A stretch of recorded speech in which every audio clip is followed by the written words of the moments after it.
बिस्मिल्लाहिर्रहमानिर्रहीम। सहाबा इकराम रिज़वानुल्लाह अलैहिम अजमाइन की जमात मुक़द्दसा में से हज़रत अब्दुल्ला इब्ने उम्मे मक्तूम रज़ी अल्लाह ताला अन्हो नाबीना थे। अब रज़ी अल्लाह ताला अन्हो ने रसूलुल्लाह सल्लल्लाहु अलैहि वसल्लम से पूछा कि या रसूलल्लाह, मैं घर में नमाज़ पढ़ सकता हूँ क्योंकि मेरी आँखें बीना नहीं हैं।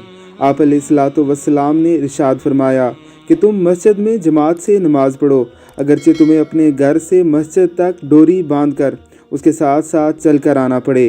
अल्लाह रब्बुल इज़्ज़त की करोड़ों रहमतों का नुज़ूल हो इन बुज़ुर्गों पर। उन्होंने भी सहाबी रसूल हज़रत अब्दुल्ला इब्ने उम्मे मक्तूम रज़ी अल्लाह ताला अन्हो के रस्ते पर चलते हुए, उनकी सुन्नत पर अमल करते हुए अपने घर से अपनी मस्जिद तक डोरी बांध रखी है। इसी रस्सी के सहारे चलते हुए मस्जिद तक आते हैं और 5 वक्त की नमाज अदा करते हैं। अल्लाह रब्बुल इज़्ज़त हमें भी अपनी इबादत का ऐसा ही ज़ौक़ व शौक़ अता फ़रमाए। आमीन सुम आमीन।